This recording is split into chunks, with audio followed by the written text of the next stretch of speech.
সরকার তোমাদের টাকা আছে, পুলিশ আছে, আর্মি আছে, বিএসএফ আছে, তোমাকে এই মানুষকে খেতে পাঠাও, কোনো কথা হয়েছে বাংলাদেশি বিদেশি খেতে পাঠাও। সরকার আসলে ডিসিশন দিব লাগে, প্লাস পাওয়া লাগে, ক্ষমা দিব লাগে, এই মানুষকে বারে বারে বিদেশি বাংলাদেশি গোবা বিশৃঙ্খল ছড়িয়ে এলাম।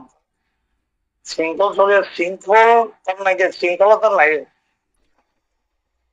যেতিয়া শৃঙ্খল ছড়িয়ে নাকি বিশৃঙ্খল ছড়িয়ে যেতিয়া মানে জেল ভৰো আন্দোলন, আইন অমান্য আন্দোলন এগুলো হয়, অসমতো থাকিলেতো ভৰি তলত পৰি গছকি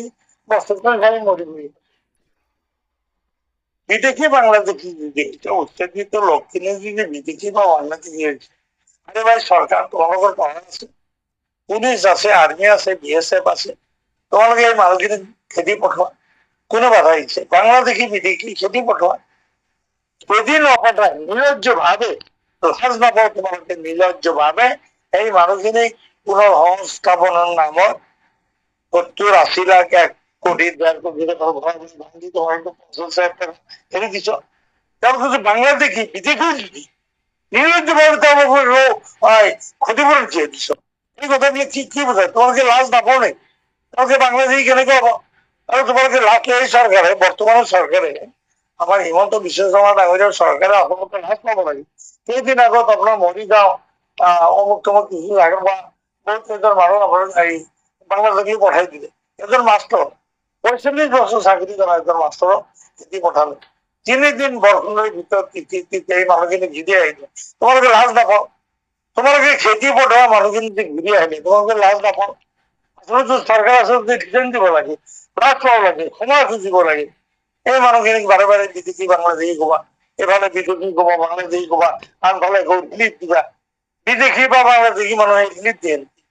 বিশৃঙ্খল ছড়িয়ে এলাম। শৃঙ্খল ছড়িয়ে শৃঙ্খল তার নাকি শৃঙ্খলতার লাগে, বিশৃঙ্খল ছড়িয়ে। আর তার কথা কিন্তু সেদিন মই নিউজ লাইভ দেখছিলো, তাৰে বোধহয় এজন চেৰা চামুণ্ডা এজন আহিছিল, কথাই কথাই মানে এনেকে কথা এটা তুলিলে, মুছলমানে ইমান জন্ম চিৰ দিয়ে, মই নগৰ কৈছে মোর এক মার পেটের পর হয়ে করেছে, তোমার পেট ফুলছে, মই নিউজ আসবো নিউজ তোমার পেট ফুলছে, মোর ভারতের সংসার আছিলে, আমার মুসলমান ধর্মত আছে, ল'ৰা ছোৱালী জন্ম দি উপযুক্ত ভাবে ভৰণ পোষণ দিয়াটো মা দেউতাৰ কৰ্তব্য, মোৰ দেউতাই 18 জন জন্ম দি সম্পূৰ্ণভাৱে সংস্থান দি থৈ গৈছে, আমাৰ কোনো অভাৱ নাই, কিন্তু মোৰ মা দেউতা বুঝিব, তুমি কবলে একো নহয়। সরকারে বর্তমান একটা নীতি বানাইছে 2 জনের উপর জন্ম দিব নাপায়, অ্যাওয়ারনেস করা, সরকারের মন্ডল আছে, লাভ মন্ডল আছে, পুলিশ আছে, গাঁৱে গাঁৱে পুলিশ পঠায় মাইক দি অ্যাওয়ারনেস করা, যিমান দিন যি হয়েছে হয়েছে ভাই, বাল্য বিবাহ অমুক তমুক যি হয়েছে হয়েছে, এতিয়া 2 জনের উপর জন্ম দিব নালাগে, বাল্য বিবাহ কৰাব নালাগে, আগতে অশিক্ষিত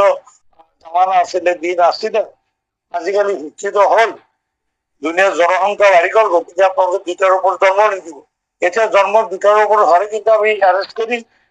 জেলত ভরাম, বাল্য বিবাহ করিলে জেলত ভরাম। না, সরকারে কোন জায়গায় মন্ডল দি পুলিশ দি এইটু কিন্তু সরকারের দায়িত্ব দিয়ে, সরকারে কিন্তু এটু করে না। আনসু জমিয়ত আলী আকবর মিয়ার নিছিল, আমি 2-4 জনে গাঁৱে গাঁৱে যাই মিটিং করি করি মানুষ বুঝাইছো বাল্য বিবাহ করিব নালাগে, বাল্য বিবাহ করিলে কিন্তু আপনাদের জেলত যাব লাগিব, আপনাকে 2 জনের উপর ল'ৰা ছোৱালী জন্ম নিদিব, আমি বুঝাইছো। আসলে তো আমার হিমন্ত বিশ্ব শর্মা সরকার যিবিলাক দায়িত্ববান মানুহ, তেওঁলোকে যিটো বেতন পায়, পুলিশ ডিজিপি অমুক তমুক এসপি ডিসি, তেওঁলোকে যিটো বেতন পায়, বেতনের পইচাবিলাক আনছো সংখ্যালঘু সংগ্রাম পরিষদ, কৃষক মুক্তি সংগ্রাম কৃষক মুক্তি সংগ্রাম পরিষদ, আলী আকবর মিয়া আমার নিচিনা যিবিলাক মানুহ আমি মানুহক এৱাৰনেছ কৰো, আচলতে তেওঁলোকৰ বেতনৰ পইচা ভিত্তি এখন আমাকে দিব লাগে। তেওঁলোকে এইবিলাক মানে অভদ্ৰচিত কথা কাণ্ড তেওঁলোকে পাৱাৰ পাইছে, কৰক ভাই, ইমান দিন এইটো আৰু এদিন পতন হৈছে, শৃংখল চৰিকা মই কলো, এই মানুহ সম্পৰ্কে মই নকওঁ, এইটো বিশৃংখল, বস্তুটো বিশৃংখল, শৃংখল থাকিলেহে মই কথাটো কলো হয়। এই আচলতে এইটো শৃংখল চৰিয়াৰ বিশৃংখল চৰিয়াৰ কথা নহয়, আচলতে চৰকাৰে তাক টকা পইচা দি মাল চাল দি খুৱাই, অলপ 2 বছৰ খুৱাই মানে শিক্ষা কৰি দিয়ে, কথাবিলাক ই আচলতে 2 বছৰ ঠাইতেই কথাবিলাক কয়, এই মানে এইবিলাক কথা আচলতে চৰকাৰে তাক মানে পথ কৰি দিয়ে এই কথাবিলাক ক'বলৈ আমাৰ চৰকাৰে আচলতে কি কৰিছে এই বিশৃংখল চলি অহাৰ নিচিনা দুই চাৰিজন মানুহ আচলতে এই যে উচ্ছেদ হৈ আছে মানুহবিলাকে যেতিয়া প্ৰতিবাদ কৰিব গৈছে গুলি কৰি মাৰিছে চৰকাৰৰ বৰ্তমান চৰকাৰৰ এইটো পন্থা চৰকাৰৰ পন্থা মুছলমান ৮০,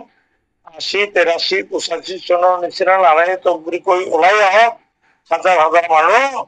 আৰু আমি গুলি কৰি কিছু মাৰি মুছলমান মানুহ কিছু মাৰি কমাই ল'ম এইটোৱে তেওঁলোকৰ পন্থা চৰকাৰৰ পন্থা এই বিশৃংখল চলোৱাৰ নিচিনা এই কুকুৰবিলাকৰ জৰিয়তে এই কথাবিলাক মানে কয় যাতে মুছলমান কিন্তু মুছলমান সকলক মই অনুৰোধ জনাম আমার সেই দিন নাই ভাই আমি ইমান উত্তেজিত হওয়াটা আমার ঠিক কথা নহব উত্তেজিত হওয়াটো সমীচীন নহব কিন্তু মই কম আনছো সংখ্যালঘু সংগ্রাম কৰিছে যদি আনছো আপোনালোকে সব ৰাখক জমিয়তুল উলামায়ে সব এক হওক এক হৈ জেল ভৰৰ নিচিনা আইন অমান্য আন্দোলনৰ নিচিনা কিবা এটা চৰকাৰৰ বিৰুদ্ধে কৰিব লাগে মানে প্ৰয়োজন হৈ গৈছে কিবা এটা কৰিব লাগিব কিন্তু নাহে তকবিৰ কৰি এই যে যেনেকে উচ্চতৰ বিৰুদ্ধে দৌৰিছে মানুহ চান্স লৈছে দৌৰিছে তেতিয়া গুলি কৰি দিছে এইটো এই চৰকাৰৰ ভিতৰৰ এটা পলিচি হৈছে গুলি কৰি মুছলমান মানুহ কিছু মাৰিব গতিকে আমি দৌৰ দিয়াটো ঠিক নহব কিন্তু